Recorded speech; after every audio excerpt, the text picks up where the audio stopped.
Electric field due to an electric dipole. ठीक है, एक डाइपोल के चलते इलेक्ट्रिक फील्ड कितना होगा। तो देखिए इसमें हम लोग क्या करेंगे, तीन पार्ट में तोड़ तोड़ के हम लोग पढ़ेंगे। ठीक है, एक पढ़ेंगे एक्सियल पॉइंट पे, ठीक, एक्सियल पॉइंट पे इलेक्ट्रिक फील्ड कितना होगा। दूसरा हम लोग पढ़ेंगे इक्वेटोरियल पॉइंट पे, इक्वेटोरियल पॉइंट पे, ठीक है। और तीसरा हम लोग पढ़ेंगे शॉर्ट डाइपोल के लिए, शॉर्ट डाइपोल के लिए जनरल पॉइंट, कोई भी जनरल पॉइंट पे, ठीक है, जनरल पॉइंट पे पढ़ेंगे।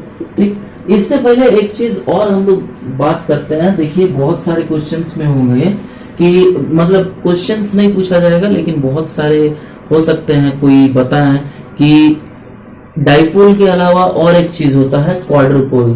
ठीक है, क्वाड्रुपोल, तो ये कुछ खास है नहीं। ठीक है, इसके बारे में हम लोग पढ़ चुके हैं एक्चुअली। वो जो सेकंड वाला क्वेश्चन था, ठीक है, minus Q plus 2q minus Q, इस तरीके का अरेंजमेंट को हम लोग बोलते हैं क्वाड्रुपल। यानी क्या होगा, यहाँ पे चार चार पोल्स क्रिएट होंगे। डाइपोल में 2 पोल रहता था ना, एक पॉजिटिव एक नेगेटिव, यहाँ पे 4 रहेंगे। जैसे मान लेते हैं ये माइनस क्यू, एक प्लस 2q और एक माइनस क्यू यहाँ पे रख देते हैं। तो ये क्या है, ये इसको हम ऐसे कंसीडर कर सकते हैं कि ये एक माइनस क्यू है, ये एक प्लस क्यू है, ये एक प्लस क्यू है और ये एक माइनस क्यू है। यानी क्या होगा, 1 2 2 पोल और 1 2 2 पोल, यानी कितना हो गया टोटल 4 पोल अभी बन रहा है ना, यानी इसको बोला जाता है क्वाड्रुपल, यानी 4 पोल्स इसमें बनेंगे। ठीक है, तो अगर कहीं भी अगर फील्ड पूछे या फिर इसका पी का वैल्यू पूछे, मतलब कि डाइपोल मूवमेंट का वैल्यू पूछे, तो हम लोग आराम से इसको कर सकते हैं। जैसे मान लीजिए यहाँ पर इलेक्ट्रिक फील्ड पूछ दिया, इस पॉइंट पे इलेक्ट्रिक फील्ड बताओ कितना होगा, तो वो भी हम लोग कर सकते हैं। अभी ये वाला हम लोग पढ़ेंगे ना, तो उस पे हम लोग इस पे भी सवाल कर लेंगे, क्वाड्रुपल पर भी कर लेंगे। यानी क्वाड्रुपल है क्या, it is an arrangement of 4 charges. ठीक है, 4 पॉइंट चार्जेस का अरेंजमेंट है, जिसमें 4 पोल्स क्रिएट होगा। ठीक है, और 4 पॉइंट चार्जेस को हम लोग कुछ दूरी पे रखते हैं एक दूसरे से। ठीक है, तो ये क्वाड्रुपल होता है। तो देखिए अभी हम लोग फिर से आ जाते हैं अपने टॉपिक पे, electric field due to an electric dipole. ठीक है, डाइपोल के चलते इलेक्ट्रिक फील्ड कितना होगा। तो मान लेते हैं कि यहाँ पर एक पॉइंट चार्ज है प्लस क्यू और यहाँ पर एक पॉइंट चार्ज है माइनस क्यू। ठीक है, अभी हम लोग को मान लेते, ये हम लोग का क्या है, एक्सियल लाइन है ना, ये हमारा एक्सियल लाइन है।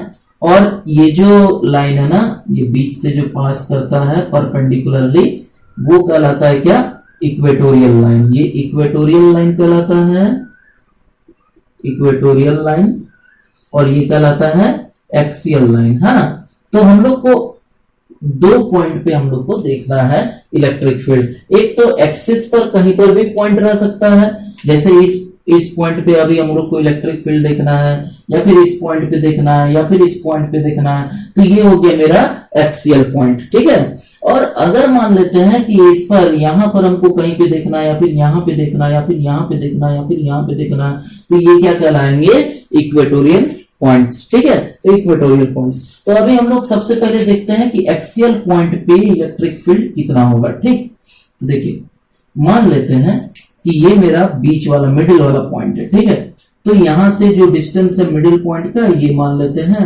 a है, और फिर माइनस क्यू का डिस्टेंस a है, यानी total length of the dipole क्या है, 2a। ठीक, अभी इस पॉइंट से, मिडिल पॉइंट से इस पॉइंट P का डिस्टेंस मान लेते हैं कि r है। ठीक है, यानी r डिस्टेंस पे हमको क्या निकालना है, इलेक्ट्रिक फील्ड निकालना है। ठीक है, तो इलेक्ट्रिक फील्ड कितना होगा इस पॉइंट पे। तो देखिए प्लस क्यू के चलते इलेक्ट्रिक फील्ड किधर होगा इस पॉइंट पे, बताइए। प्लस क्यू क्या करेगा, बाहर तरफ फील्ड लगाता है ना, यानी इस तरफ फील्ड होगा, E due to plus q charge. Minus q के चलते क्या होगा, इस तरफ होगा, यानी E due to minus q charge, है ना। तो हम लोग को देखना है कि किस तरफ अभी इलेक्ट्रिक फील्ड नेट आएगा। ठीक, तो देखिए E due to plus Q क्या होगा, प्लस क्यू के चलते इलेक्ट्रिक फील्ड कितना होगा, ये हो जाएगा k q divided by distance का स्क्वायर। यानी यार देखो यहां से यहां तक का डिस्टेंस क्या है, ये है आर और ये है ए, यानी आर प्लस ए ना, तो ये हो जाएगा आर प्लस ए का होल स्क्वायर। किस तरफ, आई कैप की तरफ लग रहा है, चलिए लिख लेते हैं इसको, ठीक है। ई प्लस क्यू का वैल्यू लिखिए। E due to minus q charge, ये क्या होगा, ये हो जाएगा k q divided by minus q के चलते किधर होगा इलेक्ट्रिक फील्ड, इस तरफ होगा, है ना।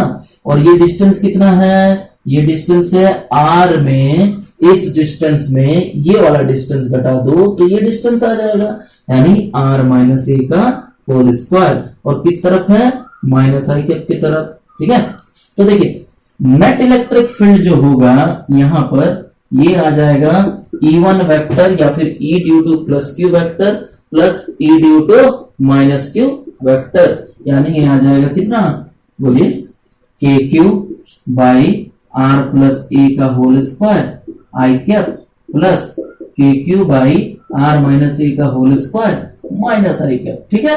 अभी देखिए यहाँ पे हम लोग सिंपल प्लस किया है, ठीक है, ये नहीं कि हम लोग माइनस करेंगे। देखिए यहाँ पे अगर माइनस, अगर हमको लिखना होता तो ई plus Q minus E minus Q भी लिख सकते थे, ठीक है, लेकिन वो वेक्टर फॉर्म में नहीं लिखते। तब हम लोग वेक्टर फॉर्म में लिख रहे हैं ना, तो डायरेक्ट सुपरपोजिशन प्रिंसिपल यूज करेंगे, यानी E vector due to plus q plus E vector due to minus q is equal to net electric field, ठीक।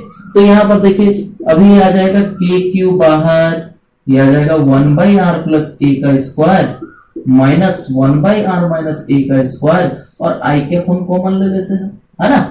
तो देखिए यहां आ जाएगा के क्यू, और अगर हम एलसीएम ले लें दोनों को तो आर प्लस ए का स्क्वायर आर माइनस ए का स्क्वायर, और यहां आ जाएगा आर माइनस ए का square minus are plus a का स्क्वायर, और किधर, आई कैप की तरफ, ठीक है। चलिए इसको मिटा लेते हैं, आगे बढ़ो। देखिए तो यहां पे आ जाएगा नेट इलेक्ट्रिक फील्ड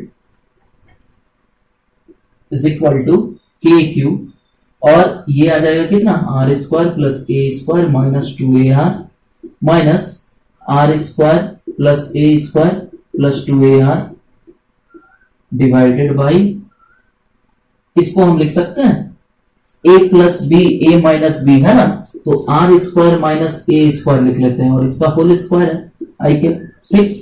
अभी देखिए आर स्क्वायर कट जाएगा, ए स्क्वायर कट जाएगा, माइनस 2ar और माइनस 2ar कितना हो जाएगा, माइनस 4ar, और यहां से आ जाएगा r square minus a square का स्क्वायर, ठीक है। ये मेरा नेट इलेक्ट्रिक फील्ड आ गया, और ये आई कैप था, यानी आई कैप हम लिख देंगे यहाँ पे। चलिए देखिए यार, अगर हम पी वेक्टर की बात करें, पी वेक्टर यानी डाइपोल मोमेंट, है ना, तो डाइपोल मोमेंट की बात करें तो पी वेक्टर किस तरफ होगा, माइनस क्यू से प्लस क्यू की तरफ, है ना। तो पी वेक्टर का वैल्यू कितना होगा, ये हो जाएगा चार्ज, यानी क्यू इंटू टू ए, लेकिन किस तरफ, माइनस आई कैप की तरफ। तो हम इसको लिख सकते हैं क्या कि के और सॉरी के क्यू भी था ना, तो के क्यू इंटू 2a और माइनस आई कैप की तरफ है ना, तो माइनस हम लिख लेते हैं यहाँ पे, और 2r डिवाइडेड बाई, देखिए r square minus a square का होल स्क्वायर आई कैप लिख सकते हैं इसको, ठीक है। तो अभी देखिए इसको हम लिख लेते हैं के, और ये मेरा है क्या, पी वेक्टर है ना, q इंटू 2a और माइनस आई कैप मिलकर क्या हो जाएगा, पी वेक्टर। तो हम लिख सकते हैं 2k पी वेक्टर, और ये है r divided by r square minus a square का होल स्क्वायर। देखिए यार ये आ गया मेरा नेट इलेक्ट्रिक फील्ड, ठीक है, नेट इलेक्ट्रिक फील्ड आ गया ये हमारा। तो देखिए इस पे अगर एक केस बनता है कि अगर मेरा r बहुत बड़ा हुआ एज कंपेयर टू a, अगर ये वाला डिस्टेंस यहां से मिडिल पॉइंट से इस पॉइंट P का डिस्टेंस अगर बहुत बड़ा हुआ एज कंपेयर टू a, तो मेरा क्या होगा कि a स्क्वायर को हम नेग्लेक्ट कर सकते हैं ना, तो a स्क्वायर को हम नेग्लेक्ट कर सकते हैं, यहां पे लिख देते हैं यार, ठीक है। तो ए स्क्वायर को हम नेगलेक्ट कर सकते हैं, यानी नेट इलेक्ट्रिक फील्ड जो होगा वो क्या हो जाएगा, 2kp vector r by r square का होल स्क्वायर हो जाएगा, यानी आर स्क्वायर का आर का पावर 4 हो जाएगा, ये आर कैंसिल हो जाएगा, यानी 2kp बाई आर क्यूब। ये रिजल्ट याद रखना हम लोग को, यानी नेट इलेक्ट्रिक फील्ड कितना होता है, 2kp by are cube, 2kp by are cube. ठीक है, 2kp वेक्टर याद रखिएगा। ठीक है, जो भी वेक्टर p वेक्टर का डायरेक्शन होगा वही मेरा इलेक्ट्रिक फील्ड का डायरेक्शन होगा यहाँ पे। ठीक है, चलिए अभी देखिए electric field due to a dipole at an equatorial point. ठीक है, एक इक्वेटोरियल पॉइंट पे इलेक्ट्रिक फील्ड कितना होगा, जैसे मान लेते हैं ये प्लस क्यू है, ये प्लस क्यू है, ये माइनस क्यू है, और अभी इसके बीच में दूरी मान लेते हैं कितना, 2a। ठीक है, 2a, यानी बीच वाला पॉइंट तक दूरी कितना, a है ना, a है बीच वाले पॉइंट तक, यहां तक भी a है, और ये जो एक्सिस है वो कहलाएगा क्या, इक्वेटोरियल एक्सिस। इक्वेटोरियल एक्सिस पे मान लेते हैं कि एक पॉइंट है P जो कि सेंटर से r दूरी पर है, यानी इस पॉइंट से r दूरी पर है। ठीक है, तो r दूरी पर अभी हम लोग को इलेक्ट्रिक फील्ड निकालना है कि P पर इलेक्ट्रिक फील्ड कितना होगा। तो देखिए यार, प्लस क्यू के चलते मेरा इलेक्ट्रिक फील्ड किधर होगा, इस तरफ, माइनस क्यू के चलते इलेक्ट्रिक फील्ड किधर होगा, ये अपने तरफ अट्रैक्ट करेगा, यानी इस तरफ इलेक्ट्रिक फील्ड होगा, है ना। ये मान लेते हैं कि एंगल अगर थीटा है, ये भी एंगल क्या होगा, थीटा हो जाएगा, क्योंकि देखिए ये डिस्टेंस ये आर है ना, तो जो भी इधर होगा उतना ही, क्योंकि देखिए ये दोनों साइड क्या है, बराबर है ना, ये साइड हो जाएगा root under r square plus a square, ये भी हो जाएगा root under r square plus a square. तो ये आइसोसेलेस ट्रायंगल बना, यानी ये थीटा तो ये भी थीटा, तो ये वाला एंगल क्या हो जाएगा, ये हो जाएगा 2 थीटा। अरे एक्सटीरियर एंगल प्रॉपर्टी भाई, एक्सटीरियर एंगल प्रॉपर्टी क्या बोलता है कि जो एक्सटीरियर एंगल होता है वो होता है सम ऑफ 2 इंटीरियर एंगल्स, यानी जो अपोजिट इंटीरियर एंगल्स है ना उनका सम के बराबर होता है एक्सटीरियर एंगल। ठीक, तो देखिए अभी मान लेते हैं कि ये बन गया मेरा P1 और ये बन गया मेरा P2। ठीक है, तो P1 का वैल्यू कितना होगा बताइए, चार्ज क्या है, सॉरी इलेक्ट्रिक फील्ड ना, तो E1 मान लेते हैं और इसको मान लेते हैं E2। तो E1 का वैल्यू कितना है बताइए, मैग्नीट्यूड KQ डिवाइडेड बाय इसका डिस्टेंस का स्क्वायर, यानी R square plus A square. E2 कितना हो जाएगा, ये हो जाएगा KQ divided by R square plus A square, ये भी होगा ना उतना ही, KQ by R square plus A square, तो दोनों तो बराबर है भाई। ठीक है, अभी देखिए नेट इलेक्ट्रिक फील्ड अगर हम बात करें नेट इलेक्ट्रिक फील्ड की, तो ये हो जाएगा कितना, root under E1 square plus E2 square plus 2E1 E2 cos, और एंगल कितना है E1 और E2 के बीच में, एंगल है 2 थीटा, तो cos 2 थीटा, तो यहां से आ जाएगा अंडर रूट E1 स्क्वायर मतलब कितना, जो भी है E1 और E2 दोनों तो बराबर है ना, मान लेते हैं E के बराबर, तो E square plus 2E into E, यानी E स्क्वायर आ जाएगा और cos 2 थीटा हो जाएगा। E स्क्वायर कॉमन लेके क्या निकल जाएगा, E, तो बचेगा यहाँ पे 1 प्लस 2 cos 2 थीटा। अभी देखिए यहाँ पे आ जाएगा E और ये होगा 2 प्लस 2 cos थीटा, और देखिए इसको हम लिख सकते हैं क्या, 2 कॉमन ले लेंगे तो 1 प्लस cos 2 थीटा, और देखिए 1 प्लस cos 2 थीटा होता कितना है, ये होता है 2 cos square theta. 1 minus cos 2 theta कितना होता है, ये होता है 2 sin स्क्वायर थीटा। तो देखिए तो 2 cos स्क्वायर थीटा होता है ना 1 प्लस cos 2 थीटा, तो इसका वैल्यू हम लोग डाल देंगे यहाँ पे, यानी ये हो जाएगा 2 इंटू 2 cos स्क्वायर थीटा, तो यहां से आएगा 2 बाहर, यानी 2e और एक cos थीटा भी बाहर, 2e cos थीटा।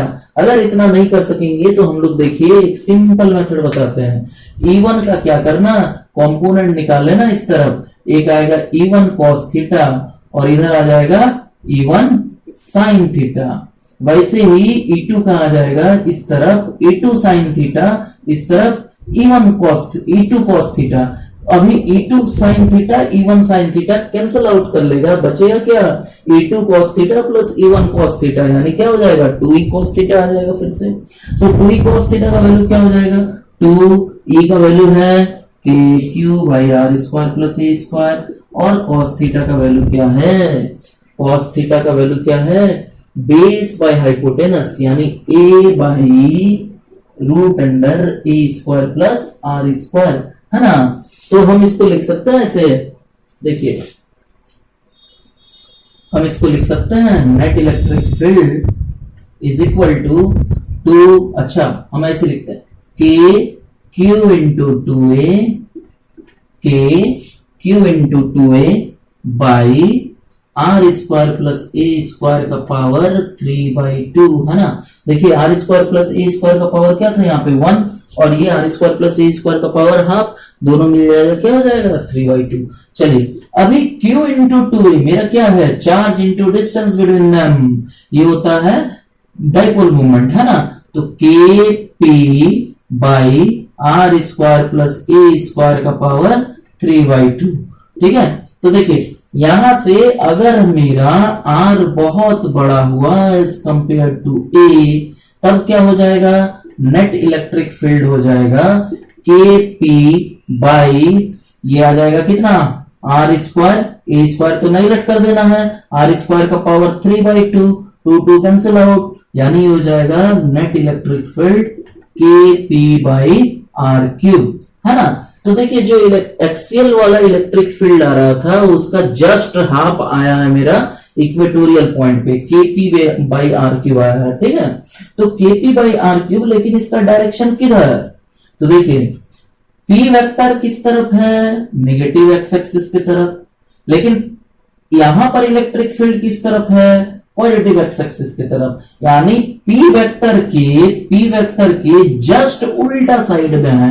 यानी हम अगर वेक्टर फॉर्म में लिखे तो E वेक्टर नेट जो होगा वो P वेक्टर का उल्टा साइड, यानी minus KP by are cube, याद रखिएगा ये वाला, ठीक है। Minus KP vector by are cube होता है इक्वेटोरियल के केस में, ठीक। तो देखिए हमारा अगला टॉपिक है electric field at a general point due to a short dipole, ठीक है।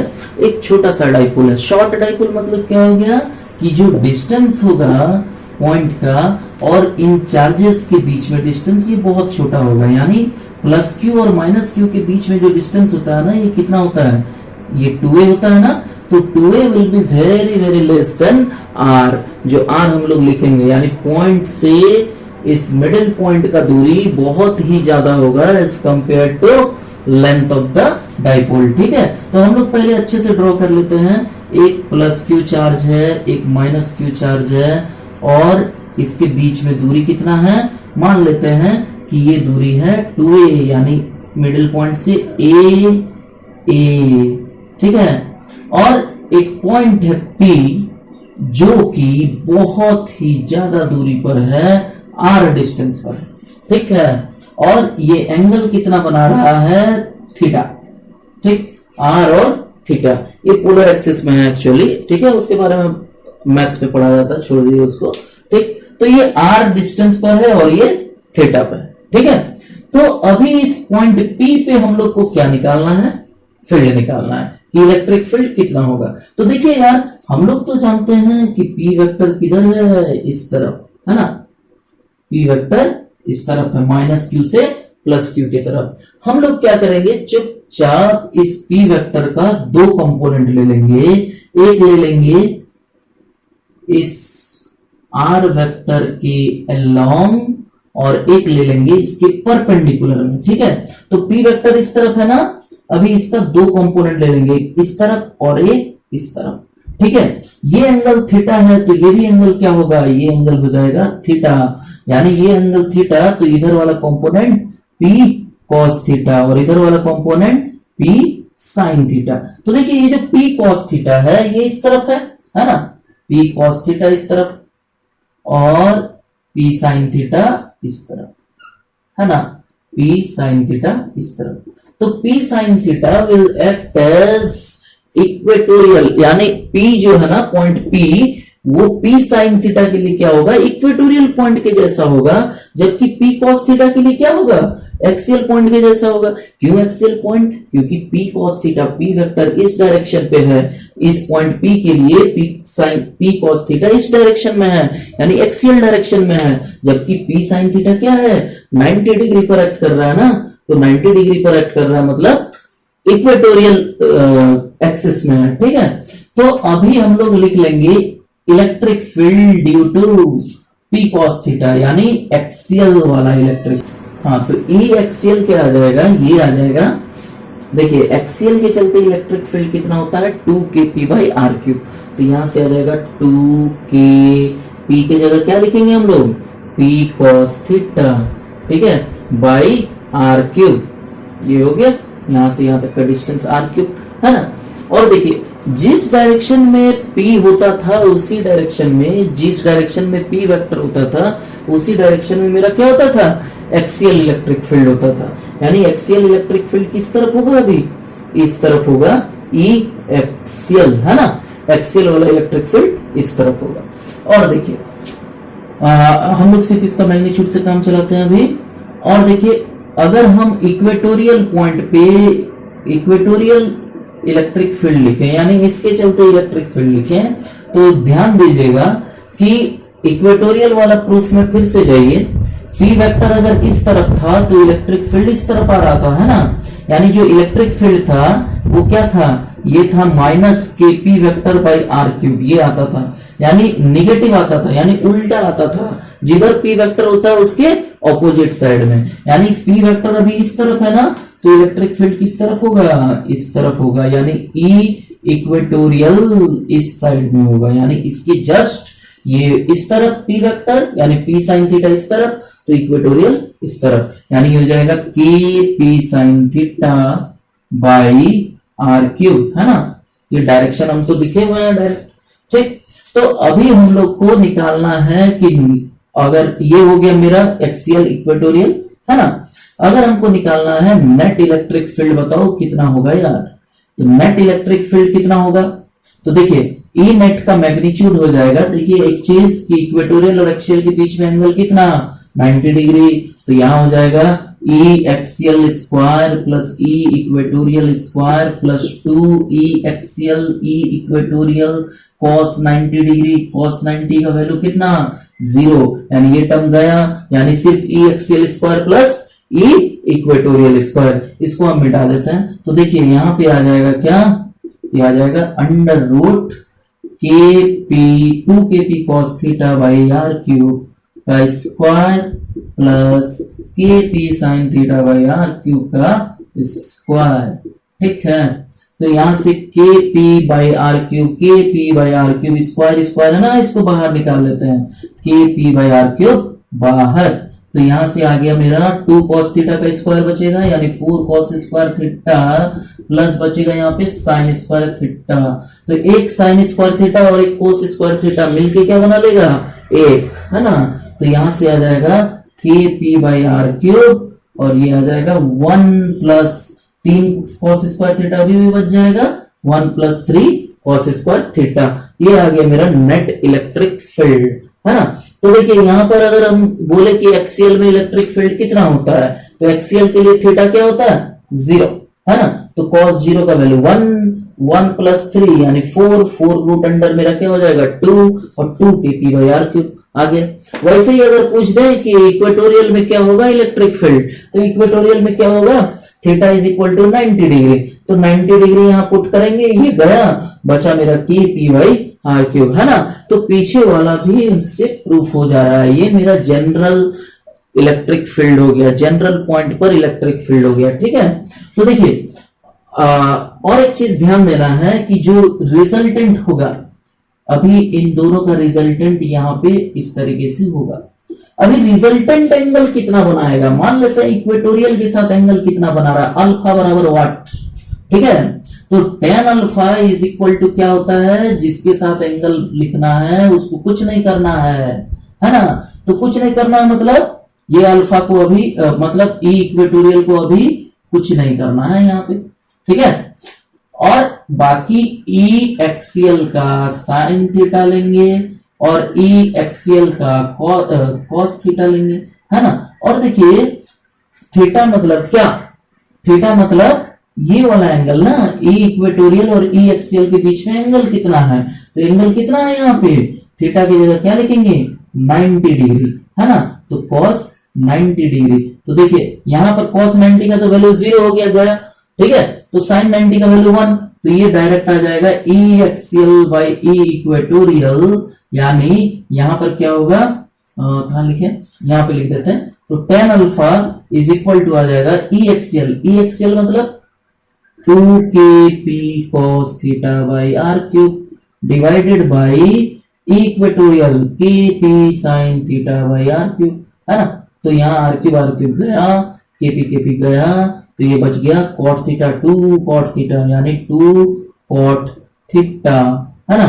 ये tan अल्फा बराबर 2 cot थीटा, यानी हम बोल सकते हैं ऐसे भी कि tan alpha is equal to 2 by tan theta, या फिर हम बोल सकते हैं कि tan theta is equal to 2 by tan alpha, ठीक है। ये कुछ भी हम बोल सकते हैं यहाँ पे, ठीक। और ये अल्फा किसके बीच में एंगल है, ये अल्फा हम किसके बीच में एंगल लिए हैं, रिजल्टेंट और इक्वेटोरियल के बीच में, ध्यान दीजिएगा, ठीक है। अगर बोल दे, मान लेते हैं ये एंगल है बीटा, तो अभी बीटा इस tan बीटा और tan थीटा में रिलेशन क्या है, तो देखिए tan बीटा का वैल्यू क्या आ जाएगा, ये आ जाएगा, देखिए किसके साथ एंगल बना रहा है, एक्सियल के साथ, तो एक्सियल को कुछ नहीं करना है, ई एक्सियल रहने देना है, बाकी इक्वेटोरियल का साइन 90 और इक्वेटोरियल का कॉस 90, ठीक है। कॉस 90 का वैल्यू 0, तो ये आ जाएगा ई इक्वेटोरियल बाई ई एक्सियल, यानी आ जाएगा इक्वेटोरियल का है कितना वैल्यू, ये है kp sin theta by are cube, और ये है 2kp sin theta by cos theta by are cube, है ना। तो आर क्यूब गया, kp गया, tan थीटा यानी आ जाएगा कितना, tan बीटा बराबर हाफ tan थीटा, ठीक है। याद रखिएगा ये tan बीटा बराबर हाफ tan थीटा, ठीक है। ये ध्यान दीजिएगा, यानी ये वाला रिलेशन इंपॉर्टेंट है, tan beta is equal to half tan theta, लेकिन बीटा किसके साथ, वो एक्सियल वाले के साथ, ध्यान दीजिएगा, ठीक है। अल्फा अगर पूछा है tan अल्फा, तो अल्फा किसके साथ, इक्वेटोरियल के साथ एंगल जो बना रहा है रिजल्टेंट, वो एंगल, ठीक है ना। चलिए ये हमारा electric field due to dipole complete होता है, ठीक है। इस पर बेस्ड सवाल हम लोग करेंगे, क्वाड्रुपल पे सवाल करेंगे, ठीक है। तो नेक्स्ट क्लास में हम लोग डाइपोल पे बेस्ड इलेक्ट्रिक फील्ड का सवाल करेंगे और torque acting on a dipole ये पढ़ेंगे, ठीक है। तब तक के लिए नमस्कार, ठीक है। अगर चैनल अच्छा लगे, वीडियो अच्छा लगे तो लाइक, सब्सक्राइब और शेयर जरूर कीजिए। धन्यवाद।